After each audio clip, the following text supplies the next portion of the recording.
ইন্টেস্টাইনটা ফ্লাসিড হয়ে যায়, এটা টনিসিটি কমে যায়, ফ্লাসিড হয়ে প্রোডাক্টিভ মেকানিজম চলে যায়, সে নিজেকে প্রোটেক্ট করার জন্য তখন এই মেকানিজম চলে যায়, তখন রোগী হয় কি এখানে গাটা তখন ডিস্টেন্ট হওয়া শুরু করে আস্তে আস্তে। ডিস্টেন্ট কেন হয়? ডিস্টেন্ট কেন হয়? এর মধ্যে গ্যাস এবং ফ্লুইড এই দুটো এর মধ্যে জমা হতে থাকে, জমা হয়ে আস্তে আস্তে এটা মোটা হতে থাকে। এখন গ্যাসটা কোথা থেকে আসে? যে গ্যাসটা জমা হয় ভিতরে, এটা কোথা থেকে আসে? এটা হচ্ছে যে এখানে অ্যানারোবিক এবং অ্যারোবিক অর্গানিজম এগুলো ওভারগ্রোথ হয়, তারা গ্যাস প্রডিউস করে। তাছাড়া সোয়ালের যে এয়ারটা আছে সেই এয়ারটাও এটাতে কন্ট্রিবিউট করে। এই গ্যাসটা হচ্ছে ইউজুয়ালি তোমার হচ্ছে নাইট্রোজেন এবং হাইড্রোজেন সালফাইড এই দুটার মানে সংমিশ্রণ হচ্ছে এই গ্যাসটা। আর ফ্লুইডটা কোথা থেকে আসে? ফ্লুইডটা হচ্ছে যে ভেরিয়াস ডাইজেস্টিভ জুস, যেটা তোমার বডির মধ্যে সিক্রেশন হচ্ছে ভিতরে, যেমন স্যালাইভা, তারপরে গ্যাস্ট্রিক জুস, প্যানকেটিক জুস, বাইল, ইন্টেস্টাইনাল জুস, যেটা যেটা যে পোর্শনটা অবস্থান তার আগে আর্লি প্রক্সিমালি যে পোর্শনটা, সেই পোর্শনটার যে জুসগুলো এগুলো সবগুলা কিন্তু জমা হয় মধ্যে, জমা হয়ে লুমেনের মধ্যে জমা হয়ে থাকে এগুলা। এটাই মূল হচ্ছে ফ্লুইডের সোর্স। আচ্ছা এখন আসো যে এই যে ফ্লুইডটা ভিতরে জমা হলো, ফ্লুইড তো যাচ্ছে কিন্তু ফ্লুইডটা কিন্তু অ্যাডিকুয়েটলি অ্যাবজর্পশন হচ্ছে না, যার জন্য হচ্ছে কি বডিতে কিন্তু ডিহাইড্রেশন ডেভেলপ করছে। ডিহাইড্রেশন হওয়াটা আরো কিছু কারণ আছে, সেই কারণটা তোমাদের বলতে হবে যে ইন্টেস্টাইনাল অবস্ট্রাকশন হলে কেন ডিহাইড্রেশন হয়, এই কোশ্চেন আসতে পারে। এটা এক নম্বর হচ্ছে যে আমরা রোগীকে নাথিং বা মদ খেতে পারতেছে না, তাহলে ওরাল ইনটেক কমে যাচ্ছে, ওরাল ইনটেক করে কমে গেলে তখন ফ্লুইড কমতেছে। দুই নম্বর হচ্ছে যে ইন্টেস্টাইনের যে অ্যাবজর্পশন সেটা হচ্ছে না, কারণ ইন্টেস্টাইনের একটা নির্দিষ্ট পোর্শনে এটা হচ্ছে হয়েছে অবস্ট্রাকশন হয়েছে, তার ডিস্টাল যে পোর্শন সেই ডিস্টাল পোর্শনে যে তোমার কাইম গুলো যেতে পারতেছে না, যেতে না পারলে ফ্লুইড অ্যাবজর্পশন যেটা হচ্ছে না, কারণ মেইনলি ফ্লুইড অ্যাবজর্পশন কিন্তু হয় হচ্ছে লার্জ ইন্টেস্টাইন থেকে, সেটা হতে পারতেছে না, আলটিমেটলি জমা থাকতেছে ওখানে। তিন নাম্বার হচ্ছে বারবার রোগীর ভমিটিং হচ্ছে, ভমিটিং মাধ্যমে লস হয়ে যাচ্ছে অনেকটা। চার নাম্বার হচ্ছে যে বায়োল ওয়ালের মধ্যে মানে বায়োল লুমেনের মধ্যে তোমার হলো এই ফ্লুইড গুলো জমা থাকতেছে। তিন নাম্বার হচ্ছে transudation of fluid into the peritoneal cavity, peritoneal ক্যাভিটির মধ্যে ট্রানজিটেশন হয়ে ফ্লুইডটা বের হয়ে চলে আসতেছে পেরিটোনিয়াল ক্যাভিটির মধ্যে। তাহলে এতগুলো জায়গা থেকে ফ্লুইড লস হলো, তাহলে খুব র্যাপিডলি রোগীর ডিহাইড্রেশন ডেভেলপ করছে। এজন্য তাহলে কোশ্চেন যদি এরকম আসে যে ডিহাইড্রেশন ইলেকট্রোলাইট ইমব্যালেন্স কেন হয় ইন্টেস্টাইনাল অবস্ট্রাকশন, তাহলে কজগুলো এটাই। একটা হচ্ছে ওরাল ইনটেক ডিক্রিজ করতেছে, ইন্টেস্টাইনাল অ্যাবজর্পশন হচ্ছে না, ভমিটিং এর মাধ্যমে লস হচ্ছে, সিকুয়েস্ট্রেশন ইন দ্য বাউল লুমেনের মধ্যে সিকুয়েস্টেড হয়ে থাকছে ফ্লুইডটা, এবং ট্রানজিটেশন হয়ে বাউল থেকে বের হয়ে পেরিটোনিয়াল ক্যাভিটির মধ্যে চলে আসছে ফ্লুইড। এটা হচ্ছে সোর্স অফ ডিহাইড্রেশন। এখন হচ্ছে স্ট্র্যাঙ্গুলেশন। স্ট্র্যাঙ্গুলেশনটা কি? What is strangulation? এটা হচ্ছে যে যে অবস্ট্রাক্ট পোর্শনটা, আমি বাংলায় বলি, অবস্ট্রাক্টের যে পোর্শনটা আছে সেই পোর্শনটায় কোনো কারণে যদি মানে ব্লাড সার্কুলেশনটা হ্যাম্পার হয়, অর্থাৎ ইস্কিমিক হয়, হ্যাঁ, ওখান দিয়ে যে ব্লাড সার্কুলেশনটা আছে সেই ব্লাড সার্কুলেশন যেতে পারতেছে না, যেতে না পারলে কি হবে? তাহলে ওই পোর্শনটা যে সার্কুলেটরি ইম্পেয়ারমেন্ট হলো, এই পোর্শনটাকে আমরা বলছি স্ট্র্যাঙ্গুলেশন। হ্যাঁ, যখন ব্লাড সাপ্লাই কম্প্রোমাইজ হবে তখনই সেটা স্ট্র্যাঙ্গুলেশন। ঠিক আছে, বাউলটা এখানে ইস্কিমিক হয়ে যাবে। এখন যে স্ট্র্যাঙ্গুলেশনের কজ কি হতে পারে, কেন মানে এটা হতে পারে যে স্ট্র্যাঙ্গুলেশন কেন হয়? একটা হচ্ছে যে কোনো একটা হার্নিয়াল অরিফিসের মধ্যে কোনো একটা গাট লুমেন গেছে, গাট লুমেন যাওয়ার পরে ওই জায়গাটায় কনস্ট্রিকশন করে ব্লাড সার্কুলেশন হ্যাম্পার করছে, তাহলে এটা একটা কজ স্ট্র্যাঙ্গুলেশন, হার্নিয়াল অরিফিস। দুই নম্বর হচ্ছে bands and adhesion, bands and adhesion হয়ে ওই পোর্শনটা স্ট্র্যাঙ্গুলেশন হতে পারে। চার নম্বর ভালভুলাস, তারপরে ইন্টারসাজেশন, তারপরে ক্লোজ লুপ অবস্ট্রাকশন। তাহলে কজ অফ স্ট্র্যাঙ্গুলেশন যদি বলে তাহলে বলবা যে হার্নিয়াল অবস্ট্রাকশন মানে অবস্ট্রাক্ট বা স্ট্র্যাঙ্গুলেট ইনগুইনাল হার্নিয়া বা যে কোনো স্ট্র্যাঙ্গুলেট হার্নিয়া। নাম্বার 2 হচ্ছে bands and adhesion, number 3 volvulus, number 4 intussusception, number 5 হচ্ছে ক্লোজ লুপ অবস্ট্রাকশন। এটা হচ্ছে common cause of strangulation. Strangulation কথাটা একটু আমি বলে নিই। স্ট্র্যাঙ্গুলেশনের সমস্ত ফিচার্স, স্ট্র্যাঙ্গুলেশনের ম্যানেজমেন্ট অল তোমাদেরকে জানতে হবে। খুবই গ্রস কোশ্চেন এটা, কারণ স্ট্র্যাঙ্গুলেশন যদি তোমরা ডায়াগনোজ করতে না পারো তাহলে এই রোগীটা লস করার সম্ভাবনা আছে। এই জন্য স্ট্র্যাঙ্গুলেশনটা খুবই গ্রস, পরীক্ষায় ধরলে এটা A to Z জানতে হবে, পারতে হবে। এখন হচ্ছে যে স্ট্র্যাঙ্গুলেশন হইলে ঘটনা কি ঘটে, এখানে যখন অবস্ট্রাকশন ঘটতেছে তখন কিভাবে স্ট্র্যাঙ্গুলেশন হচ্ছে, কিভাবে সার্কুলেটরি ইম্পেয়ারমেন্ট ঘটতেছে। একটা হচ্ছে যে ওই যে বললাম যে বাউলটা ডিস্টেন্ট হয়ে গেছে, গ্যাস ফ্লুইড জমা হয়ে বাউল ডিস্টেন্ট হয়ে গেছে, তাহলে বাউল ওয়ালের মধ্যে প্রেসার বেড়ে গেল। বাউল ওয়ালে যখন প্রেসার বাড়ে তখন প্রথমে যেটা হয় ভেন গুলা হচ্ছে ওয়ালটা থিন, ভেনের ওয়ালগুলো থিন, তাহলে ভেনাস কম্প্রোমাইজেশন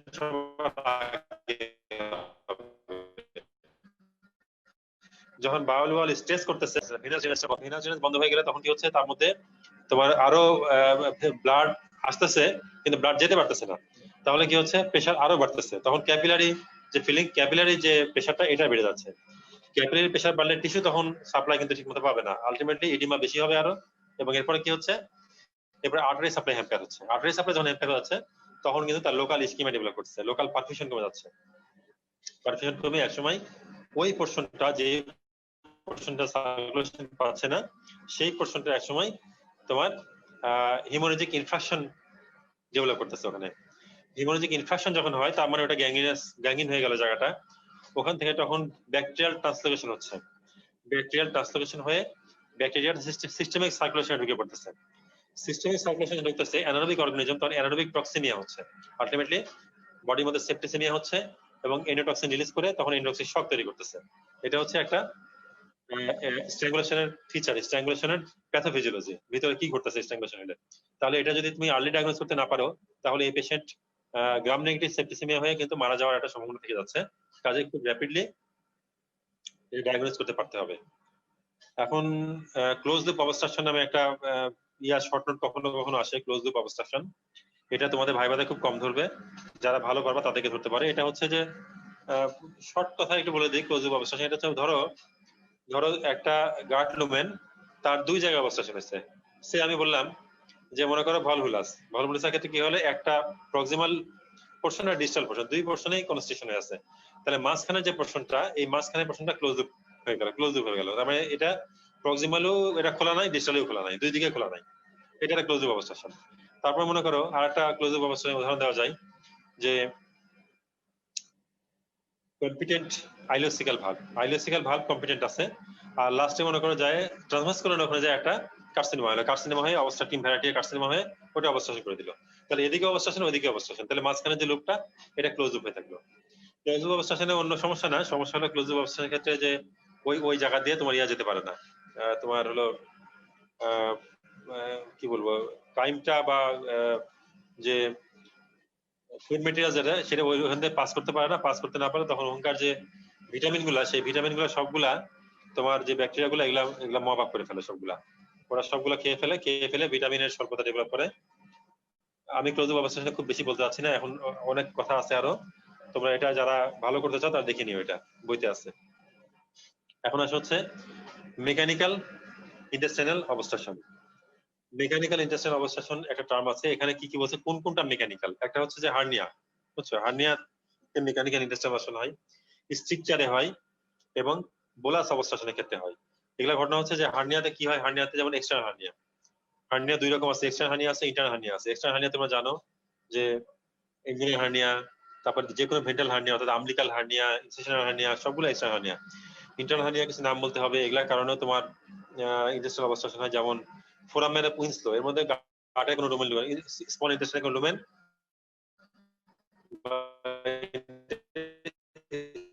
স্মল ইন্টেস্টাইনে কোনো লুপ, এই ফোরামেন উইনস্লো এগুলো হতে পারে। ডি মেজেন্টিতে ডিফেক্ট থাকলো, তার মধ্যে একটা part of the small intestine ঢুকে গেল, এটা একটা হার্নিয়া হতে পারে। দুই নম্বর হচ্ছে ট্রান্সভার্স মেসোকোলন যেটা আছে, এখানেও একটা গ্যাপ থাকতে পারে, সেই গ্যাপের মধ্যে হার্নিয়া হতে পারে। ব্রড লিগামেন্টের মধ্যে গ্যাপ থাকতে পারে, সেই গ্যাপ দিয়ে হার্নিয়া হতে পারে। ডায়াফ্রামের মধ্যে গ্যাপ থাকতে পারে, সেখান থেকে স্মল ইন্টেস্টাইন লুপ ঢুকে যায়, হার্নিয়া করতে পারে, এবং এই হার্নিয়ার মাধ্যমে তোমার স্ট্রাঙ্গুলেশন হতে পারে, অবস্ট্রাকশন হতে পারে, সবই হতে পারে। স্ট্রিকচার কেন হয়, স্ট্রিকচার হতে পারে টিবির কারণে হতে পারে, ক্রনস ডিজিজের কারণে হতে পারে, আলসারেটিভ কোলাইটিস থেকে হতে পারে, ম্যালিগনেন্ট হতে পারে। হ্যাঁ, এগুলো স্ট্রিকচারের কজ। বোলাস অবস্ট্রাকশন কি বলি আমরা, যেমন গলস্টোন এলিয়াস। হ্যাঁ, গলস্টোনে কিভাবে হয়, গলস্টোনে এই কোশ্চেনটা কিন্তু ভাই মাঝে মাঝে ধরা হয় যে গলস্টোন কিভাবে হার্নিয়া তৈরি করে, অবস্ট্রাকশন তৈরি করে। এটা হলো গলস্টোন অবস্ট্রাকশন তৈরি করতে হলে একটা টার্ম তোমাদেরকে জানতে হবে, সেটা হচ্ছে কোলিসিস্টোডিওডেনাল ফিস্টুলা। এটা কখনো একটা বড় ধরনের একটা স্টোন, এটা কখনো সিস্টিক ডাক দিয়ে সিবিডির মধ্যে যে সিবিডি থেকে ডিওডেনামে ঢুকে এটা অবস্ট্রাকশন তৈরি করতে পারে না, এটা ইম্পসিবল। এত ছোট চিকন মানে একটা স্টোন, সেটা কখনোই অবস্ট্রাকশন তৈরি করতে হবে না। কি করতে হবে, আগে তোমার গলব্লাডারটা যায় কি হয়, গলব্লাডারটা যে ডিওডেনামের সঙ্গে লাগে, গলব্লাডার ফান্ডাসটা যখন ডিওডেনামের সঙ্গে লাগে ইনফ্লামেশন হয়ে ওখানে একটা ফিস্টুলা তৈরি করে, একটা কানেকশন তৈরি করে, গলব্লাডারের সঙ্গে ফান্ডাসের সঙ্গে ডিওডেনামের মধ্যে একটা কানেকশন তৈরি করে, এটাকে বলা হয় কোলিসিস্টোডিওডেনাল ফিস্টুলা। এই কোলিসিস্টোডিওডেনাল ফিস্টুলাটা অনেক বড় হতে পারে, এই বড় ফিস্টুলা দিয়ে একটা লার্জ স্টোন চলে যেতে পারে ডিওডেনামের মধ্যে। এটা আস্তে আস্তে ডিওডেনাম ক্রস করে পিছন দিকে যে অনেক ডিস্টালি যে সেন্টিমিটার প্রক্সিমাল আইসি জাংশন, প্রক্সিমাল টু আইসি জাংশন, এটা হচ্ছে most constituted part of the ileum. এখানে যে এটা বোলাসটা অবস্ট্রাকশন তৈরি করে, এখানে যায় এটা আটকায় যায়, আটকায় গেলে তখন অবস্ট্রাকশন তৈরি, ইউজুয়ালি এটা ইনকমপ্লিট অবস্ট্রাকশন তৈরি করে, সাব একুট অবস্ট্রাকশন তৈরি করে এটা ইউজুয়ালি। আচ্ছা, কমপ্লিট অবস্ট্রাকশন হইতে পারে। আচ্ছা, আর কি যে হইতে পারে, মেকানিক্যাল তোমার বোলাস অবস্ট্রাকশন হইতে পারে হচ্ছে ভিজুয়াল দিয়ে হইতে পারে। আমার কথা কি শুনতে পাচ্ছ তোমরা? স্যার এখন শোনা যাচ্ছে স্যার, মাঝে আটকে গেছিল Okay. স্যার কিছুক্ষণ আগে। ওই যে মাঝখানে আমি ফোনে নিয়েছি তো, মোবাইলে মানুষ ডিস্টার্ব করতেছে, সমস্যা হলে আমাকে সঙ্গে সঙ্গে রেসপন্স করো। জি স্যার, আচ্ছা, ফুড মেটার্স হতে পারে, যেমন ফুড মেটার্স ফ্রুটস এবং ভেজিটেবলস, ফ্রুটস এবং ভেজিটেবলস দিয়ে তোমার অবস্থান করে, অনেক বেশি পরিমাণ ফ্রুটস এবং ভেজিটেবলস যদি কেউ খেয়ে ফেলে সেটা কিন্তু অবস্থান তৈরি করার একটা কারণ হতে পারে, ঠিক আছে। আর বিজুয়াল, বিজুয়াল নামে একটা কথা আছে, ট্রাইকোবিজুয়াল, ফাইটোবিজুয়াল, এই নাম শুনেছি কিনা জানি না। ট্রাইকোবিজুয়ালটা হচ্ছে যে এটা সাধারণত তোমার যারা মেন্টালি রিটার্ড পারসন তারা কি করে চুল খায়, অনেক পেশেন্ট পাই কিন্তু আমরা এখন মেন্টালি রিটার্ডেড, হ্যাঁ, বা একটু পাগল, তারা চুল খায়, মাথার চুল ছিঁড়ে ছিঁড়ে খেয়ে ফেলে। এই চুলটা যায় কিন্তু পরে বোলাস অবস্থান তৈরি করে, ওই যে অবস্থান কিন্তু ওরকম জায়গায় তৈরি করে 60 সেন্টিমিটার প্রক্সিমাল টু আইসি জাংশন, এরকম জায়গাতেই সাধারণত অবস্থান তৈরি করে। এটা একটা কথা। দ্বিতীয় কথা হচ্ছে যে অনেক বেশি ভেজিটেবল খেয়ে ফেললো, একবারে অনেক বেশি ভেজিটেবল খেয়ে ফেললো, যে ডাঁটা শাক হ্যান ত্যান এটা ভেজিটেবল খেয়ে ফেললো, তাহলে কিন্তু ফাইটোভিজুয়াল হতে পারে। এটাকে ট্রাইকোভিজুয়াল এবং ফাইটোভিজুয়াল বলে, এক কথা বলে ভিজুয়াল, হেয়ার এবং ভেজিটেবল ফাইবারস। আরটা হতে পারে ওয়ার্ম দিয়ে হতে পারে, বুঝছো, এটা আমাদের দেশে কিন্তু কমন, কিন্তু গ্রাম এলাকায়, যেসব এলাকায় আনহাইজেনিক বস্তি, এইসব এলাকায় কিন্তু এটা কমন, সেটা হচ্ছে ওয়ার্ম দিয়ে অবস্থা। ইউজুয়ালি বাচ্চারা এফেক্টেড হয় বেশি। অ্যাসকারিস লাম্ব্রিকয়েড, অ্যাসকারিস লাম্ব্রিকয়েড একটা বোলাস তৈরি করে, একটা গোল করে একটা বোলাস তৈরি করে, এই বোলাসটা যায় মনে করো এক জায়গায় ইন্টেস্টাইনের মধ্যে অবস্থান তৈরি করে, একটা ইউজুয়ালি স্মল পাইলে অবস্থান তৈরি করে এটা। তাহলে এটা গেল হচ্ছে তোমার কিছু কিছু মেকানিক্যাল কজ। আর একটা মেকানিক্যাল কজ খুব ইম্পর্টেন্ট, সেটা হচ্ছে ব্যান্ডস এন্ড এডিশন। এই সময় তোমাদের একটা ধারণা থাকতে হবে ব্যান্ডস এন্ড এডিশন নিয়ে। আচ্ছা, ব্যান্ডস এন্ড এডিশন কেন হয় সেই কারণগুলো আমি দুই একটা কথাবার্তা বলি, আমি ছোট ছোট অল্প কিছু কথা বলবো, যে তোমাদের প্র্যাকটিক্যাল লাইফে কাজে লাগবে এগুলা, এবং তোমাদের পরীক্ষার জন্য কাজে লাগবে। সেটা হচ্ছে ব্যান্ডস এন্ড এডিশন বেশি হয় কেন, বেশি হয় কেন, কারণ হচ্ছে যে ভিতরে ইনফরমেশন হওয়ার জন্য। মনে করো আমরা যে সার্জারি করি বা কোনো একটা ইনফেকশন হলো ভিতরে, সেটার কারণে ব্যান্ডস এন্ড এডিশন তৈরি হতে পারে, অ্যাকুট ইনফরমেশন, অ্যাকুট ইনফরমেশনের কারণে ভিতরে ব্যান্ডস এন্ড এডিশন তৈরি করতে পারে। 2 নম্বর ফরেন বডি, হ্যাঁ, ফরেন বডি ট্যাল্ক, গজ, সিল্ক। আমরা যে অপারেশন করি, অপারেশনের সময় আমরা কি করি, গ্লাভস পরি, গ্লাভসের মধ্যে পাউডার থাকে, এই পাউডারটা অ্যাডিশনাল ব্যান্ডস তৈরি করার জন্য উপযুক্ত। পাউডারটা খুবই ইরিটেটিং এবং তৈরি করে। আমরা কি করি, মপ দিয়ে বারবার মুছি, বুঝছো, যখন তুমি সার্জারি করতেছো, গজ দিয়ে মুছতেছো, মপ দিয়ে মুছতেছো, ইচ্ছা মতো ঘষাঘষি করছো, এটা কিন্তু এই যে একটা ব্যান্ডস এন্ড এডিশন তৈরি করার জন্য উপযুক্ত। সিল্ক যদি ইউজ করি আমরা, সিল্ক সুতা মেটেরিয়াল ইউজ করি, সেটা ব্যান্ডস এন্ড এডিশন তৈরি করে। নাম্বার 2 হচ্ছে ইনফেকশন, ইনফেকশন কি দিয়ে, যেমন টিবি, ক্রনস, পেরিটোনাইটিস, এগুলো যদি রোগীর থাকে তাহলে সেখান থেকে ব্যান্ডস এন্ড এডিশন তৈরি করতে পারে। আরটা হচ্ছে রেডিয়েশন এক্সপোজ যদি হয়, রেডিয়েশন এন্টারাইটিস হয়, পোস্ট অপারেটিভ রেডিওথেরাপি দেওয়া হলো, রেডিওথেরাপি দিলেও কিন্তু ব্যান্ডস এন্ড এডিশন তৈরি করতে পারে। এখানে ব্যান্ডস এন্ড এডিশন গুলোকে আমরা কিভাবে প্রিভেন্ট করতে পারি, তুমি ইন্টার্নি ডক্টর, তুমি কিভাবে রোগীকে হেল্প করতে পারো যাতে তার এডিশন ব্যান্ডস না হয়, কিভাবে করবা? এটা গুড সার্জিক্যাল টেকনিক, খুব ভালো সার্জিক্যাল টেকনিক করতে হবে, কারণ বেশি ঘাটাঘাটি করা যাবে না, বেশি ম্যানিপুলেশন করা যাবে না, ভিতরে সব সর্বনিম্ন ম্যানিপুলেশন করে সার্জারিটা শেষ করতে হবে, 1 নাম্বার। 2 নাম্বার হচ্ছে যে পেরিটোনিয়াল ক্যাভিটি, এই গুড মানে washing the peritoneal cavity with normal saline. তুমি কাজকর্ম করার পরে দেখলা যে ব্লাড ক্লট গুলো, অনেকগুলো ব্লাড ক্লট ভিতরে জমে আছে, সেই ব্লাড ক্লট গুলোকে নরমাল স্যালাইন দিয়ে ধুয়ে ফেললা, ধুয়ে ব্লাড ক্লট সরাই দিলা, তাহলে কি হবে, অ্যাডিশনের পরিমাণ কমে যাবে। মিনিমাইজিং কন্টাক্ট উইথ গজ, বারবার গজ দিয়ে মপ দিয়ে ঘষাঘষি করবে না, তাহলে ব্যান্ডস এন্ড এডিশন কম হবে। আর যদি কোনো জায়গায় একটা র হয়ে যায়, কোনো একটা সারফেস মনে করো র হয়ে গেল গাটের অথবা পেরিটোনিয়াল ক্যাভিটির, তাহলে সেটাকে কাভারিং করে দিতে হবে, ওমেন্টাম দিয়ে কভার করে দেওয়া যেতে পারে, অথবা ওভারল্যাপিং করে দেওয়া যেতে পারে, হ্যাঁ, ভিতরে ঢুকায়ে এরকম ভাবে ওভারল্যাপিং করে দেওয়া যেতে পারে। দেখা গেলো এটা র সারফেস, আমরা এইভাবে সেলাই করে দিলাম, দিয়ে র সারফেসটাকে ভিতরে ঢুকাই দিলাম এভাবে, তাহলে ব্যান্ডস এন্ড এডিশন প্রিভেন্ট করার একটা সম্ভাবনা থাকবে। আচ্ছা, এবার আমি আরেকটা জিনিস আলোচনা করি, অনেকগুলো কথাবার্তা আছে কিন্তু আমি সব নিয়ে আলোচনা করতেছি না, কারণ এত সময় হবে না। আমি যেগুলো পরীক্ষায় বেশি ধরে সেগুলো নিয়ে আলোচনা করছি, বাকিটা তোমরা বইতে একটু দেখবা, দেখে নিবা একটু। আমি গ্রস গুলো নিয়ে আলোচনা করতেছি, এবং যেগুলো পরীক্ষায় ধরার সম্ভাবনা হবে সেগুলো নিয়ে। ভলভুলাস, ভলভুলাস এটা কি জিনিস? এটা twisting and or axial rotation of the portion of bowel about its mesentery, মানে হলো, আমি অনেকটা এটা দিয়ে দেখাই একটু। ধরো এই যে এটা হচ্ছে এইটা হচ্ছে একটা বাউল লুমেন, এটা একটা লুমেন, এটা একটা লুমেন। কি হলো, এই লুমেনের এরকম জায়গায় টুইস্টিং হয়ে গেল, এবার টুইস্টিং হলো। টুইস্টিং হলে কি হবে, এই টুইস্টেড পার্টের নিচের যে পার্টটা আছে দেখো, এখানে নিচের যে পার্টটা আছে, এই নিচের পার্টটা কিন্তু আলটিমেটলি এদিকে ব্লাড সার্কুলেশন পাবে না, ব্লাড সার্কুলেশন পাবে না, এটা ইসকিমিয়া হবে, গ্যাংইন হবে। তাহলে এই যে পোর্শনটা দুইটা, এই পোর্শন দুইটা কি হলো, এই দুটোকে বলা হচ্ছে যে ভলভুলাস। এই টুইস্টিংটা ইউজুয়ালি কোথায় কখন হয়, সাধারণত হয় হচ্ছে 180 ডিগ্রির উপরে, 180 ডিগ্রির উপরে হয়, মানে পুরো 180 ডিগ্রির উপরে এই টুইস্টিংটা হবে। কখনো কখনো এটা 360 এর উপরে চলে যায়, 360 এর উপরে গেলে পরে তখন স্ট্রাঙ্গুলেশন হবে। যখন এই 360 এর উপরে যাবে তখন এটা ব্লাড সার্কুলেশন, এটা হ্যাম্পার হবে, স্ট্রাঙ্গুলেশন তৈরি হবে। তখন কোথায় কমনলি হয়, কমনলি এটা ভলভুলাসটা হয় হচ্ছে সিগময়েড কোলনে, ভলভুলাস অফ সিগময়েড কোলন। তাহলে এই যে টুইস্টিংটা হয়, টুইস্টিংটা সাধারণত অ্যান্টি ক্লকওয়াইজ, ইউজুয়ালি এটা হয় অ্যান্টি ক্লকওয়াইজ। তাহলে কি হলো, টুইস্টিং হলো এবং অ্যাক্সিয়াল রোটেশন হলো, portion of bowel about its mesentery. সাধারণত এটা কত হয়, 180 ডিগ্রি উপরে হয়, এবং 360 ডিগ্রি উপরে যখন হয় তখন এটা স্ট্রাঙ্গুলেশন হয়। সিগময়েড কোলনটা হচ্ছে সবচেয়ে বেশি ভালনারেবল পার্ট, এবং এটা রোটেশন যেটা হয় সেটা হচ্ছে অ্যান্টি ক্লকওয়াইজ। এখন সিগময়েড কোলনে কেন সিগময়েড কোলনে ভলভুলাস বেশি হয়, এই কারণগুলো জানতে হবে।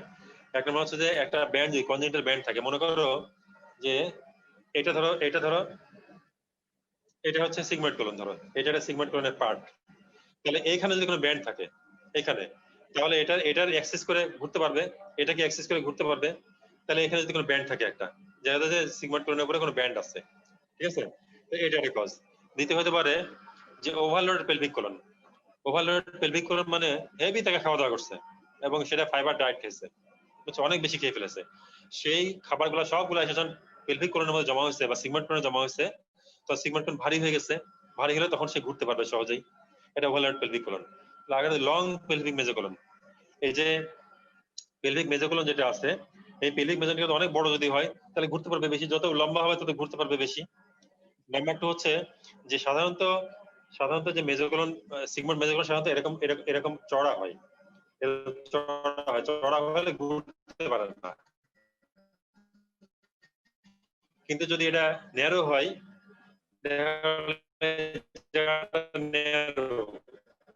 তাহলে কিন্তু সহজে ঘুরে যেগুলো, ঠিক আছে, এই কারণে হয়। এখন আসলে হচ্ছে কাদের হয়, এটা কাদের হয়, আমাদের দেশে বেশিরভাগই হয় হচ্ছে যারা শ্রমিক শ্রেণী, মাঠে যারা কাজ করে তাদের হয়। তারা কি করে, তারা কিন্তু প্রচুর খায়, একবারে অনেক বেশি খেয়ে ফেলে, ইউজুয়ালি ফাইবার বেশি খায় এরা, এবং অনেক বেশি একবারে খেয়ে ফেলে, অনেক বেশি খেয়ে ফেলে, তখন ওই ঘটনা ঘটে।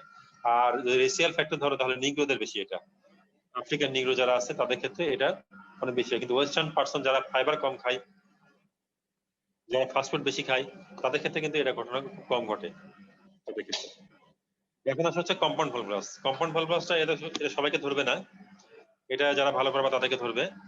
যে কম্পাউন্ড ভলভুলাসটা হচ্ছে যে স্মল ইন্টেস্টাইন, অর্থাৎ তোমার হচ্ছে যে আইলিয়াম এবং সিগময়েড কোলন, এই দুটো একবারে একসঙ্গে জড়ায় পেঁচা যায়, ঠিক আছে। একদিকে আইলিয়াম এসে মনে করো সিগময়েড কোলন চারপাশ দিয়ে জড়ায় পেঁচা গেছে, পুরোটা জড়ায় পেঁচা গেলে তো দুইটা পোর্শন অফ গাটি তখন গ্যাঙ্গিন হতে পারে, দুইটা পোর্শন অফ গাট গ্যাঙ্গিন হয়, এটাই বলা হচ্ছে কম্পাউন্ড ভলভুলাস।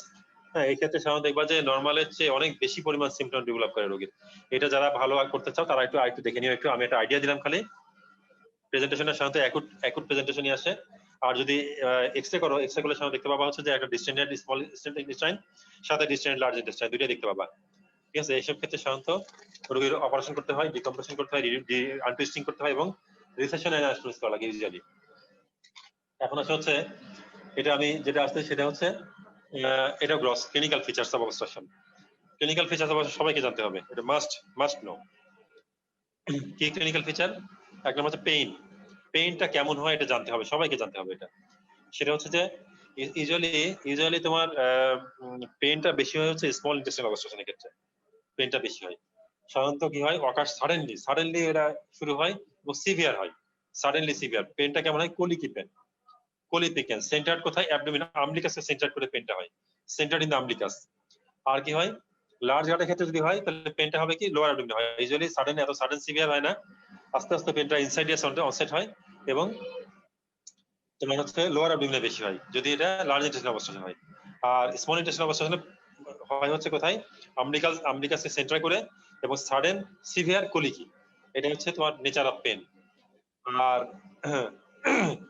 প্রথম দিকে পেনটা থাকে হচ্ছে কনস্ট্যান্ট, প্রথম দিকে পেনটা থাকে সিভিয়ার এবং কনস্ট্যান্ট, তখন আস্তে আস্তে আস্তে যখন দেখা যায় যে পেরিটোনিয়ামটা সরি পেরিস্টালসিস কি করে, অবস্ট্রাকশনে পেরিস্টালসিস বাড়ায় দেয়। পেরিস্টালসিস যত বেশি হবে পেরিস্টালসিস সঙ্গে সঙ্গে পেনটা বেশি হয়, অর্থাৎ পেরিস্টালসিসকে পেনটা কোইনসাইড করে। যখন পেরিস্টালসিস চাপ দিয়ে ধরবে তখন রোগীর পেন বেশি হবে। একসময় কি হয়, একসময় ফ্লাসিড হয়ে যায়, মানে গার্ড একসময় ডাইলেট হয়ে যায়, যখন ওভারকাম করতে পারে না তখন দেখা যায় পেন কমে যায়, তখন পেনটা ডাল হয়ে যায় এবং কন্টিনিউয়াস পেন হয়ে যায়, একটা এরকম হয়। আচ্ছা, ভমিটিংটা কমন ফিচার। যত বেশি প্রক্সিমাল অবস্ট্রাকশন তত বেশি ভমিটিং, অর্থাৎ যত বেশি স্টমাকের কাছে তত বেশি পরিমাণ ভমিটিং হবে তার। ঠিক আছে, তাহলে এটা হচ্ছে যত বেশি কাছের দিকে তত বেশি ভমিটিং, যত বেশি ডিস্টাল অবস্ট্রাকশন তত ভমিটিং ডিলেট। নাম্বার 3 হচ্ছে ডিসটেনশন। ডিসটেনশন যত বেশি ডিস্টাল অবস্ট্রাকশন তত বেশি ডিসটেনশন, ডিসটেনশন তত কম হবে, যত বেশি দূরে হবে তত ডিসটেনশন বেশি হবে, কনস্টিপেশন। আরেকটা ফিচার কনস্টিপেশন, তাহলে বললাম পেইন, ভমিটিং, ডিসটেনশন আর একটা কনস্টিপেশন। কনস্টিপেশন কেমন হয়, কনস্টিপেশন দুই ধরনের আছে, একটা হচ্ছে অ্যাবসলিউট কনস্টিপেশন, দুই নম্বর রিলেটিভ কনস্টিপেশন। রিলেটিভ কনস্টিপেশন মানে হচ্ছে যে শুধুমাত্র ফিকাল মেটার এটা অবস্ট্রাকশন হয়েছে, মানে ফিকাল মেটার যাচ্ছে না কিন্তু ফ্যাটাস পাস হচ্ছে, এরকম কন্ডিশন যদি হয় সেটাকে বলা হচ্ছে আমরা রিলেটিভ কনস্টিপেশন। আর যখন অ্যাবসলিউট কনস্টিপেশন হবে তখন ফিকাল মেটার এবং তোমার হচ্ছে গ্যাস কোনোটাই পাস করবে না, ফ্যাটাস এবং ফিকাল মেটার কোনোটাই পাস করবে না, তখন বলি আমরা অ্যাবসলিউট কনস্টিপেশন। সাধারণত ইন্টেস্টাইনাল অবস্ট্রাকশন যে কনস্টিপেশন হয় সেটা হচ্ছে অ্যাবসলিউট কনস্টিপেশন, এটা হচ্ছে ইন্টেস্টাইনাল অবস্ট্রাকশন হয়। তবে সাব অ্যাকিউট অবস্ট্রাকশন যদি হয় তাহলে রিলেটিভ কনস্টিপেশন হতে পারে, কারণ সাব অ্যাকিউট অবস্ট্রাকশনটা ইউজুয়ালি ইনকমপ্লিট অবস্ট্রাকশন। এই জন্য কিছু কিছু ক্ষেত্রে দেখা যায় ফিকাল মেটার পাস করতেছে না কিন্তু ফ্যাটাস পাস করতেছে। আবার দেখো আরেকটা জিনিস হয়, সেটা হচ্ছে যে আমাদের ভুল হতে পারে, কিছু ভুল হতে পারে কি দেখবা যে ধরো তার ডিস্টাল আইলিয়ামি অবস্ট্রাকশন হয়েছে। ডিস্টাল আইলিয়ামি যদি অবস্ট্রাকশন হয় তাহলে কিন্তু রোগীর লার্জ গার্ড কিন্তু ফ্রি আছে, লার্জ গার্ডে কিন্তু কোনো অবস্ট্রাকশন নেই। তার মানে যে রোগী যখন অবস্ট্রাকশন হয়েছে তার আগে যেই ফিকাল মেটার বা যেই কাইমগুলা লার্জ ইন্টেস্টাইনে পাস করে চলে গেছিল সেগুলা কিন্তু রোগীর পাস করবে। আবার রোগী কিন্তু পায়খানা হতে পারে, দেখা যায় পায়খানা হচ্ছে, তুমি বলবা যে এটা অ্যাবসলিউট কনস্টিপেশন না, পায়খানা তো হচ্ছে, তাহলে আমি কেমোকের অবস্ট্রাকশন বলি এটা। কিন্তু ইনিশিয়াল ফেজে কিন্তু এরকম হতে পারে যে ডিস্টাল পোরশন অবস্ট্রাকশন, ডিস্টাল পোরশনে যে ফিকাল মেটার আছে সেটা কিন্তু রোগী পাস করতে পারে প্রথম কয়েকদিন, প্রথম 2-1 দিন, এবং ওই সময় তোমার ফ্যাটাসে পাস করতে পারে। এটা কিন্তু একটা ফ্যালাসি হতে পারে একটা, এটা মাথায় রাখতে হবে যে ওখান থেকে যেতে পারে এটা। কারণ হচ্ছে যে obstruction disturb to the obstruction gut লুমেনের যে পেরিস্টালসিস সেটা নরমাল থাকে, ঠিক আছে, মানে অবস্ট্রাকশনের পরের পোরশনটার যে পেরিস্টালসিস সেটা একদম নরমাল থাকে। এই জন্য ওটা কিন্তু হতে পারে প্রথম ইনিশিয়াল ফেজে, এই জন্য এটা মিসগাইড হওয়া যাবে না, বুদ্ধি করে চিন্তা করতে হবে। পরে ক্লাস নিচ্ছি আমি। এরপর হচ্ছে আদার ফিচার কি হতে পারে, যে এই যে ভমিটিং হচ্ছে, ফ্লুইড লস হচ্ছে, ভিতরে লস হচ্ছে, বাইরে লস হচ্ছে, সব মিলে ডিহাইড্রেশন, এটা হবে একটা। এই যে ব্যাকটেরিয়াল ট্রান্সলোকেশন হচ্ছে, ব্যাকটেরিয়াটা বডির মধ্যে চলে যাচ্ছে, সারা বডি তোমার সেপ্টিসিমিয়া হচ্ছে, পাইরেক্সিয়া আসতে পারে, জ্বর আসতে পারে রোগীর। আর হতে পারে যে তুমি যখন পেটে হাত দিবা পেটটা ডিসটেন্ডেড, পেটে যখন তুমি মানে পারকাশন করবা তখন দেখবা যে তার রেজোনেন্ট পারকাশন পাবা। তারপর টেন্ডারনেস পাইতে পারো, রিজিডিটি পাইতে পারো অ্যাবডোমিনে। হ্যাঁ, আর একটা হতে পারে যে বাউল সাউন্ড যখন তুমি দেখবা তখন দেখবা যে ইনিশিয়াল ফেজে কি হবে, বাউল সাউন্ড অনেক বেশি পাবা। যেমন কারণ ইনিশিয়াল ফেজে যখন তার অবস্ট্রাকশনকে ওভারকাম করার জন্য যখন পেরিস্টালসিস বাড়ায় দেয় তখন বাউল সাউন্ডটা ফ্রিকোয়েন্ট পাবা, হাই পিঞ্চ ফ্রিকোয়েন্ট বাউল সাউন্ড পাবা। কিন্তু যখন একটু ডিলেট হয়ে যাবে, কয়েক ঘন্টা পার হয়ে যাবে, তখন সে পেরিস্টালসিস বন্ধ করে দিবে, পেরিস্টালসিস বন্ধ করে তখন বাউল সাউন্ড অ্যাবসেন্ট পাবা তখন। ঠিক আছে, এই জন্য বাউল সাউন্ড অনেক বেশি থাকলেও অবস্ট্রাকশন, আবার বাউল সাউন্ড না থাকলেও অবস্ট্রাকশন। এবার আরেকটা গ্রস জিনিস নিয়ে কথা বলি, সেটা হচ্ছে ফিচারস অফ স্ট্র্যাঙ্গুলেশন। খুবই ধরা হয়, এটা খুবই ধরা হয়, দুইটা জিনিস ধরা হয়, যে ইন্টেস্টাইনাল অবস্ট্রাকশন, ইন্ট্রা-অ্যাবডোমিনাল স্ট্র্যাঙ্গুলেশন আর হার্নিয়ার স্ট্র্যাঙ্গুলেশন। ঠিক আছে, তাহলে ইন্ট্রা-অ্যাবডোমিনাল স্ট্র্যাঙ্গুলেশন এবং হার্নিয়ার যদি স্ট্র্যাঙ্গুলেশন হয় তাহলে কোনটার ফিচার কেমন হতে পারে, এটা খুবই ভালো মতো জানতে হবে এবং পারতে হবে এটা। সেটা কি, যে features of Intra-abdominal strangulation, Intra-abdominal কোনো একটা গার্ড পোরশনের স্ট্র্যাঙ্গুলেশন হয়েছে, তাহলে কি ফিচার নিয়ে রোগী প্রেজেন্ট করবে। একটা ফিচার হচ্ছে যে পেইনটা হবে সিভিয়ার এবং কনস্ট্যান্ট। পেইন হবে মোর দেন ইউজুয়াল, ঠিক আছে, সিভিয়ার এবং কনস্ট্যান্ট, পেইন থামবে না এবং রোগী অনেক বেশি পেইন হবে। এটা এক নাম্বার। দুই নাম্বার হচ্ছে যখন পেটে তুমি হাত দিবা তখন পেটে অনেক বেশি টেন্ডারনেস পাবা, রিজিডিটি পাবা। সব জায়গায় তোমার টেন্ডার হয়ে আছে পেট, একদম মানে রোগী হাতে দিতে পারে পেটে। হ্যাঁ, দুই নম্বর রিজিডিটি পাবা, সব দিকে চারদিকে রিজিডিটি পাবা। রিজিডিটি মানে হচ্ছে ফিলিং অফ ফার্মনেস, পেটটা হাত দিলে পরে রিজিড পাবা, ফার্ম পাবা, আর পেশেন্ট শকে যাবে। ঠিক আছে, এই সিভিয়ার এই সিমটম গুলো যদি থাকে বা এই সাইন গুলো যদি থাকে তাহলে আমরা ধরে নিব যে তার ইন্টেস্টাইনাল স্ট্র্যাঙ্গুলেশন আছে। Intestinal strangulation is a surgical emergency. তাড়াতাড়ি রোগীর অপারেশন করতে হবে, না হলে রোগী লস করার সম্ভাবনা আছে। এবার আসলে যদি হার্নিয়ার মধ্যে স্ট্র্যাঙ্গুলেশন হয় তাহলে তুমি কিভাবে বুঝবা যে হার্নিয়াতে স্ট্র্যাঙ্গুলেশন হয়েছে? একটা কি, একটা যে হার্নিয়ার যে সাইডটা, অর্থাৎ ইঙ্গুইনাল হার্নিয়া ধরা হয় সাধারণত, ইনগুইনাল হার্নিয়ার যে সাইটটা সেটা হবে সোলিনটা, যেটা হবে এবার টেন্স থাকবে, সোলিনটা হবে টেন্স, এক নাম্বার। দুই নাম্বার টেন্ডার, তিন নাম্বার শাইনি, দেখলে বোধ হয় শাইনি হয়ে আছে। চার নাম্বার ইরিডিউসিবল, আস্তে আস্তে এর সাইজটা বড় হয়ে থাকবে, আস্তে আস্তে সাইজটা ইনক্রিজ করবে। নো এক্সপানসাইল কফ ইম্পালস, আগে এক্সপানসাইল কফ ইম্পালস ছিল, এখন আর এক্সপানসাইল কফ ইম্পালস রোগীর নাই, থেমে গেছে এটা। নাম্বার, তাহলে সবই বলে ফেললাম, টেন্স, টেন্ডার, ইরিডিউসিবল, নো কফ ইম্পালস, ইনক্রিজ সাইজ এবং শাইনি। এইগুলো যদি তুমি হার্নিয়ার মধ্যে ফিচার পেয়ে যাও তাহলে ধরে নিবা যে এটা স্ট্র্যাঙ্গুলেটেড ইনগুইনাল হার্নিয়া। সেই ক্ষেত্রে তোমাকে এটা একটা সার্জিক্যাল ইমার্জেন্সি, পারতে হবে, জানতে হবে এবং সঙ্গে এটা ম্যানেজমেন্ট জানতে হবে। আচ্ছা, আর একটা কি হতে পারে এইসব ক্ষেত্রে? অ্যাবসলিউট কনস্টিপেশন হবে।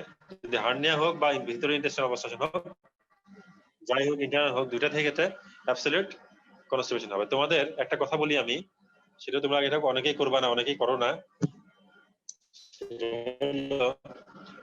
যে রোগী ইন্টেস্টাইনাল অবস্ট্রাকশনের ফিচার নিয়ে এসে পেট ফুলে আছে, তোমরা কেউ হার্নিয়ার দিকে তাকায় দেখো না, একটু হার্নিয়ার ওখানে হার্নিয়ার অরিফিস, ইনগুইনাল হার্নিয়ার অরিফিসে হাত দাও না।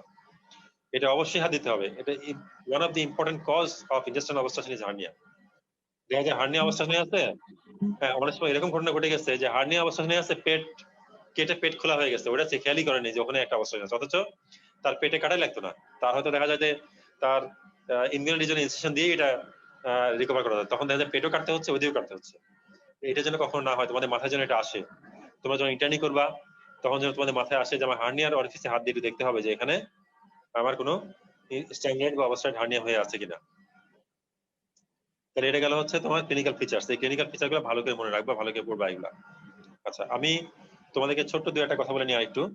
সেটা হচ্ছে যে আমার ক্লাসে যারা এখন উপস্থিত আছো, আমি জানি না কোন কোন মেডিকেল আছে এখানে, রাজশাহী মেডিকেলের স্টুডেন্ট যারা আছো, আমি যে কথাগুলো বললাম এগুলো অনেকগুলো তার ভাইভাতে কমন পাবে, কথাগুলোর মধ্যে অনেক কিছু কমন পাবে। এবং আমি আরো একটু বলি, অন্যান্য বাইরের মেডিকেলে যারা এখানে প্রেজেন্ট আছো তাদের ক্ষেত্রে আমাদের রাজশাহী থেকে তো আমাদের টিচাররা সব জায়গাতেই পরীক্ষা নিতে যায়। তো রাজশাহী টিচাররা যখন পরীক্ষা নিতে যাবে তখন এগুলোর মধ্যে অনেকগুলোই কমন পাবে তোমরা। কারণ আমি যে কথাগুলা বলতেছি এগুলা কোশ্চেন ব্যাংকের মধ্যে এই সবগুলা মানে কোশ্চেন কিন্তু আছে। আমরা ইউজুয়ালি আমাদের টিচাররা বেশিরভাগ ক্ষেত্রেই কোশ্চেন ব্যাংকের যে কোশ্চেন গুলো আছে সেগুলো বেশি করে, সেগুলো ধরে ধরে বেশি আগায়, সেখান থেকে সম্পূর্ণ কোশ্চেন করে আস্তে আস্তে আগায় যাওয়া হয়। তো আমি এতক্ষণ যা বললাম সেগুলো সবগুলাই কিন্তু আমাদের কোশ্চেন ব্যাংকের মধ্যে আছে এগুলা। কাজে যারা রাজশাহী রিজনে যারা আছো, যারা রাজশাহী মেডিকেল এবং রাজশাহী মেডিকেল অন্যান্য মেডিকেলে যারা আছো, রাজশাহী থেকে যারা পরীক্ষা নিতে যাবে, সেসব জায়গায় এইগুলা যদি দেখে নিও, এগুলো অনেকটাই কমন পাবা তোমরা ব্যাংকে, রিটেনও কমন পাবা। ইনভেস্টিগেশনের মধ্যে আমরা সাধারণত কি করি, একটা রোগী যখন আসে তখন আমরা রোগীকে দেখি, রোগীকে দেখার রুটিন কিছু ইনভেস্টিগেশন করি।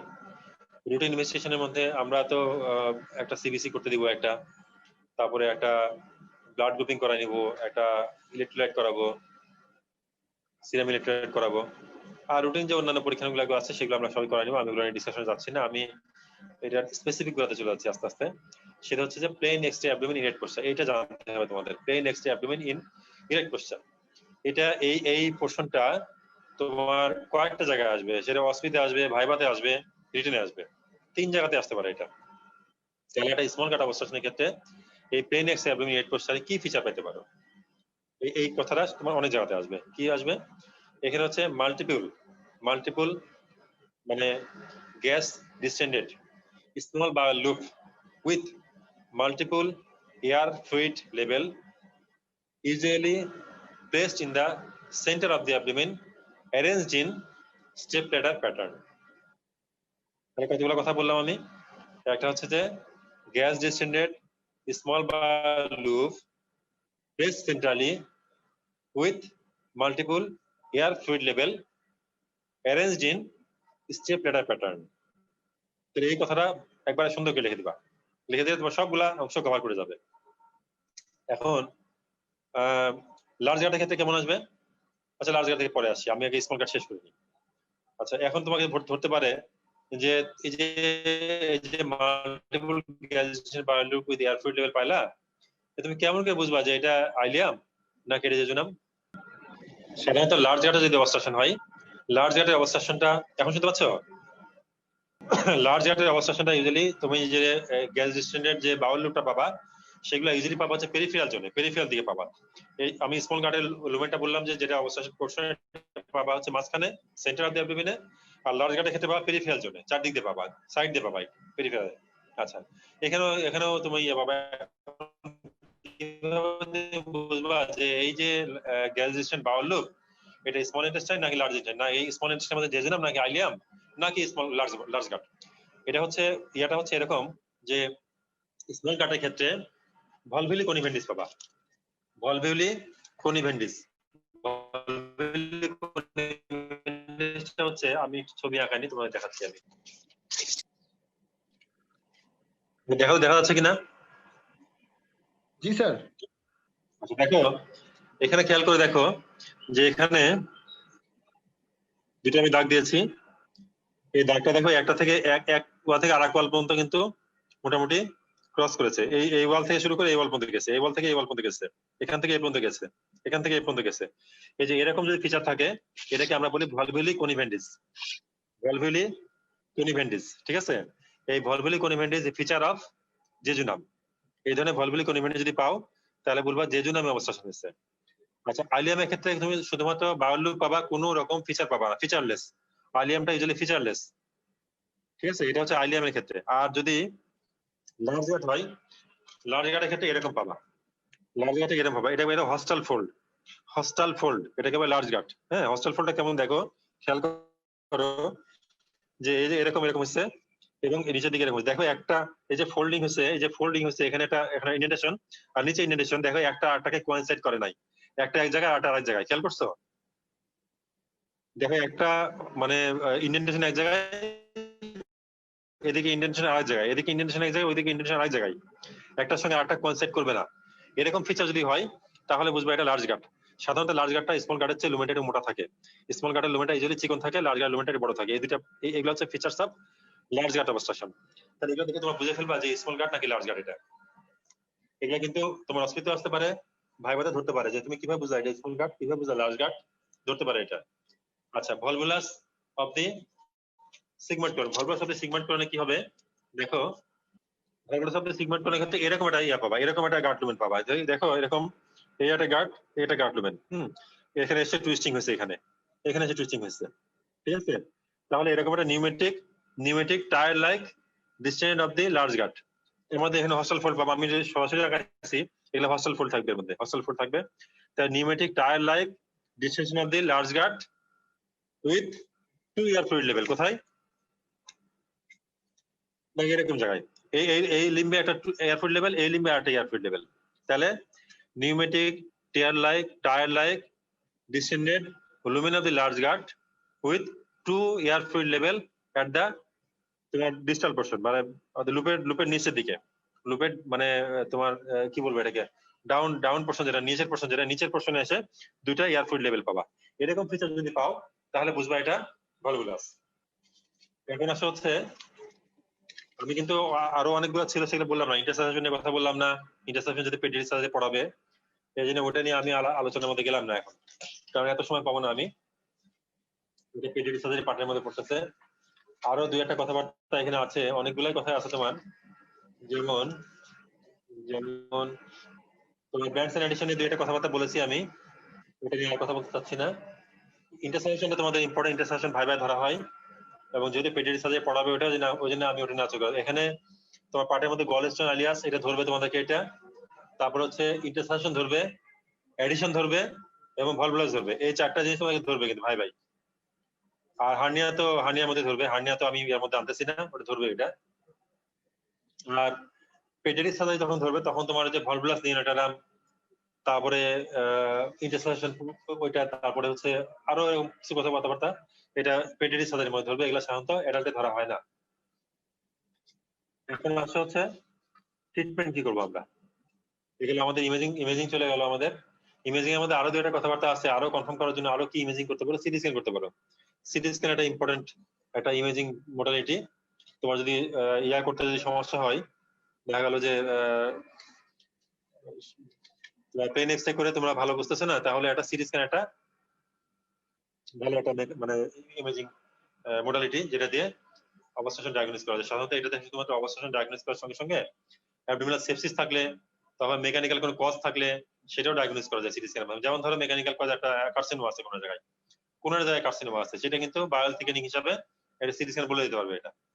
ঠিক আছে, এবার হচ্ছে ম্যানেজমেন্ট বা ট্রিটমেন্ট আরো যেটা করতে হবে সেটা হলো এইসব রোগীগুলো সাধারণত যে টক্সিক ফিচার নিয়ে ডেভেলপ করে, এবং তাদের কিন্তু ডিহাইড্রেশন থাকে, তাদের ইলেকট্রোলাইট ইমব্যালেন্স থাকে, তাদের জেনারেল কন্ডিশন খুবই খারাপ থাকে।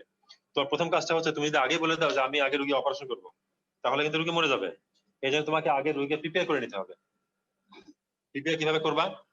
এই রোগীকে আগে তোমাকে কনজারভেটিভ চিকিৎসা দিতে হবে। তুমি ইন্টার্ন ডক্টর, তুমি ডিউটিতে আছো, তোমার সি আসবে সন্ধ্যার পরে, তুমি দুপুরবেলা রোগী রিসিভ করলা, রিসিভ করার সঙ্গে সঙ্গে তোমাকে এই ট্রিটমেন্টগুলো শুরু করে দিতে হবে। কি করবা তুমি ফার্স্টে রোগী রিসিভ করার পরে তাকে এনটিও করবা, নাথিং বাই মাউথ করবা, নেজোগ্যাস্ট্রিক সাকশন দিবা। নেজোগ্যাস্ট্রিক সাকশনটা কিভাবে দিবা? এটা সাধারণত নেজোগ্যাস্ট্রিক সাকশন 4 ঘন্টা অন্তর নেজোগ্যাস্ট্রিক সাকশন দেওয়া হয়, দিয়ে গাটকে ডিকম্প্রেস করা হয়। তারপরে হচ্ছে ফ্লুইড দিবা। ফ্লুইডটা সাধারণত আমরা কোন ফ্লুইড ইউজ করি? ইউজুয়ালি আমরা হার্টম্যান সলিউশন ইউজ করি, অথবা নরমাল স্যালাইন, অথবা ডিএনএস, এগুলো স্যালাইন ইউজ করি। সাধারণত ইলেকট্রোলাইট ইমব্যালেন্স থাকে, এই জন্য আমরা এগুলো দিয়ে ইলেকট্রোলাইটটাকে ইমব্যালেন্সটাকে কভার করার চেষ্টা করি। এরপরে আমরা কি করব?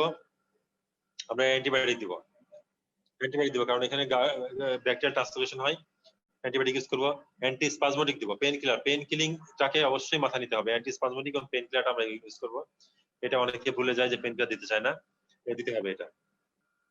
তাহলে কি করলাম? আমরা এভাবে রিসাসিটেট করলাম রোগীকে। ঠিক আছে, রিসাসিটেট করার পরে তারপরে আমরা রোগীকে প্রিপেয়ার হয়ে গেল, রোগীকে ডিহাইড্রেশন কারেকশন করলাম, ফ্লুইড দিলাম, ফ্লুইড দিয়ে ডিহাইড্রেশন, ফ্লুইড কতটুকু দিতে হবে এটা ডিপেন্ড করে রোগীর কন্ডিশনের উপরে, বুঝছো? আমরা সাধারণত যদি অনেক বেশি ডিহাইড্রেশন থাকে, তাহলে হার্টম্যান সলিউশন 1 লিটার বা 2 লিটার রানিং দিয়ে তারপর রোগীকে কারেক্ট করি, আস্তে আস্তে র্যাপিডলি কারেক্ট করি। হ্যাঁ, কারণ যদি রোগীর ফিচার্স অফ স্ট্র্যাঙ্গুলেশন নিয়ে তোমার কাছে প্রেজেন্ট করে, তাহলে এই রোগীকে কিন্তু বেশিক্ষণ রাখা যাবে না, অনেক সময় তুমি রাখতে পারবে না। বলা হয় যে একটা রোগী এরকম ধরনের স্ট্র্যাঙ্গুলেশন ফিচার নিয়ে যদি তোমার কাছে ডেভেলপ আসে, তাহলে সেই রোগী উইদাউট অপারেশন সূর্য জয় এবং সূর্যাস্ত একসঙ্গে দেখবে না। মানে রোগী যদি সূর্য অস্ত যাওয়ার পরে যদি রোগী আসে, তাহলে সূর্য উদয়ের আগেই তাকে অপারেশন করে ফেলতে হবে। আর যদি সূর্য উদয়ের পরে আসে, সূর্য অস্ত যাওয়ার আগেই তোমাকে অপারেশন করে ফেলতে হবে, না হলে রোগী মারা যেতে পারে, রোগী লস করতে পারে। এই জন্য এটা মাথায় রাখতে হবে এটা। আচ্ছা, সার্জিক্যাল ট্রিটমেন্ট তুমি প্রিপেয়ার করলা, সবকিছু করলা, করার পরে এবার তুমি ডায়াগনোস কনফার্ম করলা, করার পরে সার্জিক্যাল ট্রিটমেন্টে যাবে। Surgical treatment depends upon clinical picture যেটা আছে তার উপর ডিপেন্ড করে কতটুকু কোন সময় তুমি সার্জারি করবা, সেটা ডিপেন্ড করে হচ্ছে তোমার ক্লিনিক্যাল কন্ডিশনে পড়বে। যদি অ্যাকুট অবস্থা নিয়ে যদি আগে অ্যাকুট ফিচার নিয়ে আসে, আর্লি করতে হবে। যদি ক্রনিক অবস্থা নিয়ে আসে, সময় যদি হাতে পাওয়া যায়, ফিচার হবে স্ট্রাংগুলেশন নাই, তাহলে তুমি ডিলে করলে সমস্যা নাই। এই টাইমিংটা ডিপেন্ড করে হচ্ছে রোগীর কন্ডিশনে পড়ে।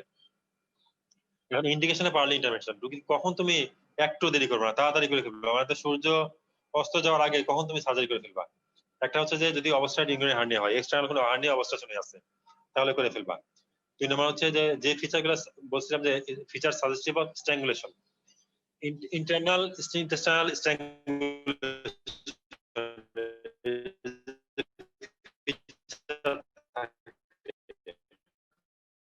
আগে বলছিলাম যে কথাগুলা, সেই কথাগুলো করতে হবে। আরটা হচ্ছে ভার্জিন অ্যাবডোমেন, আগে কোনোদিন অপারেশন করা হয় না। আচ্ছা, ইন কেস অফ অ্যাডিশন, মনে করো যে আমরা মনে করছি যে এটা obstruction due to bands and adhesion, তাহলে কিন্তু আমরা 72 আওয়ার্স পর্যন্ত ডিলে করব। আমরা 72 আওয়ার্স যদি provide that there is no feature of strangulation, হ্যাঁ, কোনো স্ট্র্যাঙ্গুলেশন ফিচার যদি না থাকে, আর যদি আমাদের মনে হয় যে পোস্ট অপারেটিভ একটা রোগী একটা স্কার মার্ক আছে পেটের মধ্যে, তাহলে ধরে নিব এটা যে post operative bands and adhesion দিয়ে হয়েছে এটা, তাহলে আমরা 72 আওয়ার্স পর্যন্ত আমরা এটা ওয়েট করব। এটা হচ্ছে টাইমিং নিয়ে কথা বললাম। এখন আসি হচ্ছে স্পেসিফিক ভাবে আমরা কি আমরা করব আর কি, কিভাবে আমরা তার ট্রিটমেন্ট করব। একটা হচ্ছে যে আমরা গেলাম কি সার্জারিতে গেলাম, আমরা রোগী প্রিপেয়ার করা হয়ে গেল, রোগী মোটামুটি জেনারেল কন্ডিশন ইমপ্রুভ করে গেল, এবার সার্জারি করব। সার্জারি কি করবো, একটার জন্য একটা সার্জারি, আমার যে কজ সেই কজ অনুযায়ী সার্জারি। যেমন ধরো ব্যান্ডস এন্ড এডিশনের কারণে হয়েছে, তাহলে কি করব, তাহলে আমার ব্যান্ডসটা দিয়ে বা যে এডিশনটা দিয়ে আমার অবস্থা হচ্ছে সেটাকে আমরা ডিভিশন করব। ঠিক আছে, division of the bands and adhesion, এটাকে বলা হয় এন্টারোলাইসিস, মেডিকেল টার্ম হচ্ছে এন্টারোলাইসিস। ঠিক আছে, এখন আরো অনেক কিছু করা লাগতে পারে। যেমন আমি দেখলাম যে একটা ছোট্ট ব্যান্ড দিয়ে অবস্ট্রাকশন হয়ে আছে, এখানে কোনো রকম ব্লাড সার্কুলেশন হ্যাম্পার হয় নাই, গার্ড গ্যাংগ্রিন হয় নাই, তাহলে ব্যান্ডটা কেটে দিয়ে আমরা ছেড়ে দিলাম। এখানে অনেকগুলো ব্যান্ড থাকতে পারে, কিন্তু অনেকগুলো ব্যান্ড থাকলেও একটা ব্যান্ডই সাধারণত এই তোমার অবস্ট্রাকশনের কারণটা হয়, সেই ব্যান্ডটাই রিমুভ করে অ্যাকচুয়ালি লাভ হয় না, কারণ সব কাজে এগুলা করার দরকার নাই, শুধু যে ব্যান্ডটা বা যে এডিশনটা তোমার অবস্ট্রাকশন করেছে সেটাকে ডিভিশন করে দিব। এখন আমি একটা ব্যান্ডস এন্ড এডিশনকে আমরা ডিভিশন করলাম, ডিভিশন করে এবার আমি কি করব, গার্ডের ভায়াবিলিটি চেক করব, দেখবো এই গার্ডটা ভায়াবল কিনা। যদি গার্ডের ভায়াবিলিটি ওকে থাকে তাহলে তো আমার সার্জারি ওখানে শেষ, আর যদি গার্ড ভায়াবল না থাকে তাহলে কিন্তু আমাকে অনেক কিছু করতে হবে আরো। তাহলে আমি কিভাবে ভায়াবিলিটি চেক এবং খুবই বুঝবা যে gut viable. Just minute, viability check করার জন্য কি করবা, ভায়াবিলিটি চেক করার জন্য ফার্স্টে যেটা করতে হবে তোমাকে সেটা হচ্ছে যে ওই যে জায়গাটায় তোমার দেখলা যে ব্যান্ড বা এডিশন দিয়ে অবস্থান হয়েছিল কালো কালো হয়ে আছে, সেই জায়গাটাতে আমরা একটা হট মপ দিব, হট মপ দিয়ে চেপে ধরে রাখবো এবং আমরা কি করবো, কতক্ষণ চেপে ধরে রাখবো, আপ টু 10 মিনিটস পর্যন্ত, 10 মিনিটস পর্যন্ত চেপে ধরে রাখবো, দেখবো কালার চেঞ্জ হয় কিনা। তার হট মপ দিলে তাহলে কালো আছে, এটা ব্লুইশ ব্ল্যাক আছে বা ব্লুইশ রেড আছে, এটা আস্তে আস্তে কালার চেঞ্জ হয়ে পিঙ্ক রেড হয়ে গেল, তাহলে বুঝবে এটা ভায়াবল। আরেকটা কি করবো, আরেকটা হচ্ছে অক্সিজেনের পরিমাণ বাড়াই দিব। আমি অ্যানাস্থেটিস্টকে বলবো আপনি অক্সিজেনের পরিমাণটা একটু বাড়াই দেন, অর্থাৎ আগে ধরো 1 লিটার করে অক্সিজেন পাচ্ছিল, আমি বললাম ঠিক আছে 4-5 লিটার করে দেন, তাহলে অক্সিজেন পরিমাণ বাড়াই দিয়ে ওই জায়গাটা অক্সিজেনটা বেশি পরিমাণ আনার চেষ্টা করবো। যদি গার্ড ভায়াবল থাকে বা সার্কুলেটরি ইমপ্যাক্টমেন্ট না থাকে তাহলে দেখবা যে আস্তে আস্তে এই জায়গায় এটা নর্মাল যে গার্ড কালার সেই কালারে চলে আসছে, তখন বুঝবো আমরা এটা ভায়াবল গার্ড। এবার কি করব, এবার আমরা কিভাবে চেক করব যে একটা ভায়াবল এবং নন ভায়াবল গার্ড চিনবো কিভাবে, এটা ইম্পর্টেন্ট, এটা তোমাকে ধরা হবে, ফ্রিকোয়েন্টলি ধরা হবে। এটা যে অপারেশন করতেছো, অপারেশন করার সময় গার্ডটা ভায়াবল নাকি নন ভায়াবল কিভাবে চেক করে বুঝবা, কিভাবে, এক নাম্বার হচ্ছে যে কালার দেখবা, কালার কেমন হবে, ভায়াবল গার্ডের কালার হবে হচ্ছে যে ডার্ক কালার ছিল সেই ডার্ক কালারটা আস্তে আস্তে লাইটার হয়ে পিঙ্ক হয়ে আসবে আস্তে আস্তে, তাহলে এটা ভায়াবল গার্ড। নন ভায়াবলের ক্ষেত্রে কি হবে, একবার ডার্ক কালার ছিল ডার্ক কালারে থেকে যাবে, কালোই থেকে যাবে, এটা কোনো চেঞ্জ হবে না কালারের। নাম্বারটা হচ্ছে পেরিস্টালসিস, আগে পেরিস্টালসিস ছিল না, এখন পেরিস্টালসিস ডেভেলপ করছে, এখন আস্তে আস্তে পেরিস্টালসিস আসতেছে, অথবা আগেও পেরিস্টালসিস ছিল কিন্তু নন ভায়াবল গার্ডের ক্ষেত্রে কোনো পেরিস্টালসিস থাকবে না। নাম্বার 3 হচ্ছে মেজেন্ট্রি যে আছে, এই মেজেন্ট্রির ভেসেল যেটা আছে বা ফিডিং ভেসেল, সেই ফিডিং ভেসেলের পালসেশন দেখবা, যদি ভায়াবল গার্ড হয় ফিডিং ভেসেলে পালসেশন থাকবে, কিন্তু যদি নন ভায়াবল গার্ড হয় এই ফিডিং ভেসেলে কোনো পালসেশন থাকবে না। কালারটা কেমন হবে, কালারটা হবে ভায়াবল গার্ডের কালার হবে শাইনি, ভায়াবল গার্ডের কালার হবে শাইনি, নন ভায়াবল গার্ডের কালার কেমন হবে, ডাল এবং লাস্টারলেস, ডাল এন্ড লাস্টারলেস। আর ভায়াবল গার্ডের ফিলিংসটা কেমন হবে, ফার্ম ফিলিংস হবে, ভায়াবল গার্ডের ফিলিংস হবে কেন ফার্ম। নন ভায়াবল গার্ডের ফিলিংস কেমন হবে, এটা ফ্লাবি হবে, থিন হবে এবং ফ্রাইবল হবে। ফ্লাবি, থিন, ফ্লাবি মানে হচ্ছে নরম নরম, মানে কোনো এটা টনিসিটি থাকবে না কোনো, আর থিন হবে, চিকন হবে অনেক, এবং এটা দেখবে হাত দিলেই বা একটু টাচ করলে দেখবা যে ছিঁড়ে যাচ্ছে, এরকম হবে ফ্রাইবল। এই গেল হচ্ছে ভায়াবল নন ভায়াবল গার্ড চেনার বুদ্ধি। যদি গার্ডটা ভায়াবল থাকে তাহলে ওকে, সার্জারি শেষ হয়ে গেল আমার। যদি নন ভায়াবল থাকে তাহলে কি করতে হবে, যদি সেটা যে কারণে হোক, ইন্টারনাল হার্নিয়ার জন্য হোক, ব্যান্ড সেনারেশনের জন্য হোক, স্ট্রাকচারের জন্য হোক, যে কোনো কারণের জন্য হোক, কি করতে হবে, ওই পোর্শনটাকে রিসেকশন করতে হবে, ওই পোর্শনটাকে রিসেকশন করে হেলদি পোর্শনটাকে সাথে নিয়ে এসে অ্যানাস্টোমোস করতে হবে, রিঅ্যানাস্টোমোসিস। ঠিক আছে, তাহলে resection of the gangrenous portion and anastomosis. ঠিক আছে, এই ক্ষেত্রে আমরা একটা কাভারিং আইলেস্টমি করতে পারি, না করতে পারি, কাভারিং আইলেস্টমি করতে পারি, না করতে পারি, সব ক্ষেত্রেই ম্যানেজমেন্ট প্ল্যান সেম। এখন আসলে যদি এটা ম্যালিগনেন্সি হয় তাহলে কি করবো, ম্যালিগনেন্সি তাই করবো, ম্যালিগনেন্সি রিসেকশন করবো, অ্যানাস্টোমোসিস করবো, ইন্টারসালেশন হলেও আমরা রিসেকশন করবো, অ্যানাস্টোমোসিস করবো, যদি স্মল গার্ড ভলভুলাস হয় সেই ক্ষেত্রেও আমরা রিসেকশন করে অ্যানাস্টোমোসিস করবো। ঠিক আছে, এটা এগুলো হচ্ছে স্মল ইন্টারস্টেশনাল অবস্ট্রাকশনের ক্ষেত্রে আমাদের সার্জিক্যাল ম্যানেজমেন্ট। এবার আসো যে লার্জ গার্ড অবস্ট্রাকশনের ক্ষেত্রে, লার্জ গার্ড অবস্ট্রাকশনের ক্ষেত্রে সাধারণত মূল মূল কজটাকে আমরা দুইটা কজকে আমরা মূল কজ ধরি, একটা হচ্ছে ম্যালিগন্যান্সি আর নাম্বার 2 ভলভুলাস। এই দুটো নিয়ে আমি একটু আলোচনা করবো, তাছাড়া বাকিগুলো নিয়ে আমি এখন আলোচনা করবো না। আগে বিনাইন ভলভুলাস নিয়ে আলোচনা করি।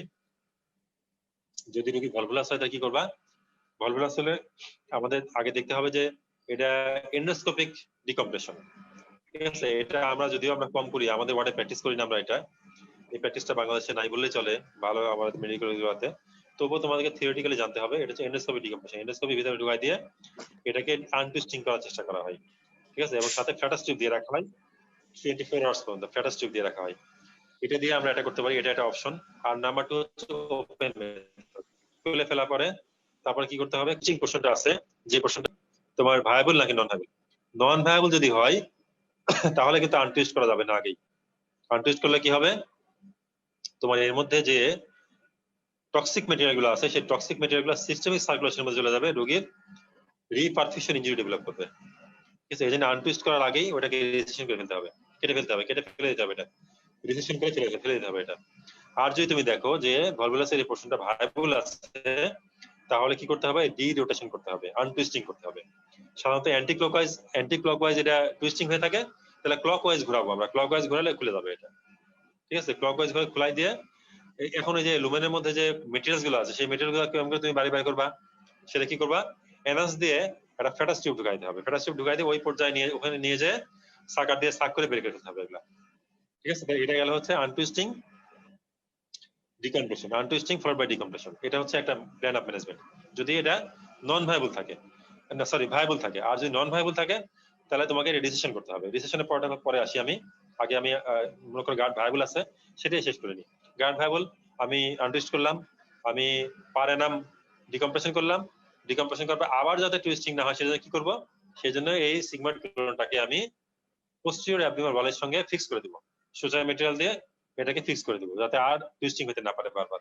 তাহলে এটা হলো, তাহলে কি বললা, তাহলে ম্যানেজমেন্ট এটা আনটুইস্টিং followed by paranum decompression followed by fixation of the sigmoid with posterior abdominal wall। কথা শেষ। এবার আসো গার্ড নন ভায়াবল হয়ে গেছে, গার্ড গ্যাংইন হয়ে গেছে, কি করবো আমরা, আনটুইস্ট করার আগে এটাকে রিসেকশন করে ফেলবো। রিসেকশন করার পরে আমরা এখন দেখবো যে এটা অ্যানাস্টোমোস করা যাবে কিনা। দুইটা কাজ করি আমরা, একটা করি হচ্ছে যে এটা রিসেকশন করে যদি আমার অ্যাডুকেট গার্ড লুমেন থাকে তাহলে অ্যানাস্টোমোস করে দিই, ওখানে অ্যানাস্টোমোস করে দিয়ে যদি বুঝি না এটা ওকে, আর না হলে একটা কাভারিং আইলেস্টমি করি, একটা ওটা প্রক্সিমাল পোরশনে একটা আইলেস্টমি করে রেখে দিই যাতে ওই যে অ্যানাস্টোমোস পোরশনটা সেটা যেন কোনো রকম হ্যাম্পার না হয়। এটা একটা প্রসিডিউর। নাম্বার 2 প্রসিডিউর হতে পারে অ্যানাস্টোমোস করলাম, অ্যানাস্টোমোস করে সরি রিসেকশন করলাম, রিসেকশন করে এই দুইটা লুমেনি আমরা বাইরের দিকে কোলোস্টমি করে রেখে দিলাম। দুইটা লুমেনি আলাদাভাবে দুইটা লুমেনি কোলোস্টমি করে এভাবে কোলোস্টমি করে দুই ওয়ালে অ্যান্টেরিয়র অ্যাবডোমিনাল ওয়ালে রেখে দিলাম। এটাকে বলে কোলোস্টমি বলে এটাকে। তাহলে এটাকে বলে পল মিকুলিস প্রসিডিউর। পল মিকুলিস প্রসিডিউর তার মানে দুইটা লুমিনি, ডিস্টাল লুমিনি এবং প্রক্সিমাল লুমিনি দুইটাই আমি এক্সটেরিয়রাইজ করে বাইরে রেখে দিলাম। এটাকে বলা হয় পল মিকুলিস প্রসিডিউর। এটা হচ্ছে যদি গার্ড লুমেনটা অ্যাডুকেট পাওয়া যায়। এখন গার্ড লুমেন অ্যাডুকেট পাওয়া গেল, অনেক ডিস্টালি হয়েছে, রেক্টো সিগময়েড জাংশনে যায় তোমার এই টুইস্টিংটা হয়েছে, তখন কি করবো আমরা, তখন এটাকে ওপেন করে করে ফেললাম, রিসেকশন করে ফেললাম। রিসেকশন করে ডিস্টাল যে পোরশনটা সেটাকে বন্ধ করে দিলাম, রিসেকশন পোরশনটাকে সেলাই করে বন্ধ করে দিলাম, আর প্রক্সিমাল যে পোরশনটা আছে সেটাকে কোলোস্টমি করে রেখে দিলাম। এই পর্যায়টাকে বলা হয় হার্টম্যান প্রসিডিউর। তাহলে হার্টম্যান প্রসিডিউরটা কি, আমরা হচ্ছে গার্ডের যে পোরশনটা গ্যাংইন হয়ে সেটাকে রিসেকশন করলাম, রিসেকশন করে ডিস্টাল যে লুমেনটা ওপেন হয়েছিল সেটাকে রিপেয়ার করে দিলাম বা অ্যানাস্টোমোস করে দিলাম, আটকায় দিলাম, আর প্রক্সিমাল পোরশনটাকে এক্সটেরিয়রাইজ করে কোলোস্টমি করে রাখলাম। এটাকে বলে হার্টম্যান প্রসিডিউর। তাহলে ভলভুলাস অফ দি সিগময়েড ক্লোরন হলো তিনটা প্রসিডিউর। একটা হচ্ছে আনটুইস্টিং, এটা একটা প্রসিডিউর, গার্ড যদি ভায়াবল থাকে, ভায়াবল না থাকলে দুইটা প্রসিডিউর, একটা হচ্ছে যে রিসেকশন করে পল মিকুলিস প্রসিডিউর, আর দ্বিতীয় প্রসিডিউর হচ্ছে যে হার্টম্যান প্রসিডিউর। ওকে, এবার যদি ম্যালিগন্যান্সি হয় তাহলে কি করবো। ম্যালিগন্যান্সি হলে অনেকগুলো ট্রিটমেন্ট আছে। একটা হচ্ছে তুমি যদি রাইট কোলনে হয় তাহলে রাইট হেমিকোলেক্টমি করো, লেফট কোলনে হলে লেফট হেমিকোলেক্টমি করো, ট্রান্সভার্স কোলনে হলে তুমি সেগমেন্টাল রিসেকশন করতে পারো, ঠিক আছে। আচ্ছা, এরপরে হচ্ছে যদি তোমার এরকম হয় যে রেক্টো সিগময়েড জাংশনে যা হয়েছে তাহলে হার্টম্যান করতে পারো, একই রকম যেরকম ভাবে বললাম হার্টম্যান প্রসিডিউর ভাবে করতে পারো, ঠিক আছে। আর দেখালা যে এমন ভাবে অবস্ট্রাকশন হয়ে আছে যে intestinal obstruction due to carcinoma, distal obstruction হয়েছে, তোমার ডিস্টাল অবস্ট্রাকশন হয়ে আছে, সার্জন এক্সপিরিয়েন্স না, পারতেছে না করতে, ঠিক আছে, আমার রোগী জেনারেল কন্ডিশন ভালো না, তাহলে কি করতে পারি আমরা, ডিস্টালি প্রক্সিমালি একটা কোলোস্টমি অথবা আইলেস্টমি করে রেখে দিতে পারি, তাহলে অবস্ট্রাকশন রিলিভ হয়ে যাবে, ঠিক আছে। ডেফিনেটলি প্রসিডিউর করতে না পারলে রোগীকে লাইফ সেভিং প্রসিডিউর হিসেবে আমরা একটা প্রক্সিমালি একটা কোলোস্টমি অথবা আইলেস্টমিকে রেখে দিব। আর যদি করতে পারি তাহলে ডেফিনিট প্রসিডিউর করে ফেলবো। এটা হচ্ছে যদি এটা ম্যালিগনেন্সি হয় তাহলে এই ক্ষেত্রে ম্যানেজমেন্ট। তাহলে এই গেলে হচ্ছে ইন্টেস্টাইনাল অবস্ট্রাকশনের তোমার টোটাল। একটুকু যদি পারো, যেটুকু বলেছি একটুকু পারলে, আমরা এটা বললাম, যেটা বললাম সেটা হচ্ছে এতক্ষণ আলোচনা করছি ডায়নামিক ইন্টেস্টাইনাল অবস্ট্রাকশন নিয়ে। এখন আসছি আমরা, শোনো আমি কি আরো কি আলোচনা করব? স্যার স্যার আরেকটু করে আমরা একটু কন্টিনিউ করতে পারি স্যার, আরেকটু কন্টিনিউ করে স্যার। আচ্ছা, আমার কিন্তু এখন অনেকগুলো প্রশ্ন আছে বুঝছো। আসলে একটা ইন্টেস্টাইনাল অবস্ট্রাকশন তো অনেক বড়, তো এক ক্লাসে আসলে এটা পসিবল না। তোমরা যদি আজকে যদি না চাও তাহলে আমি প্যারাটিক আলিয়াস আর সিভিল অবস্ট্রাকশন যেটা নিয়ে আগামী ক্লাসে আলোচনা করতে পারি। যদিও প্যারাটিক আচ্ছা। খালা আজকে শেষ করে প্যারাটিক আলিয়াস সিভিল অবস্ট্রাকশন এগুলো সামনের দিন আলোচনা করি। জি স্যার, ইনশাআল্লাহ স্যার। ওকে।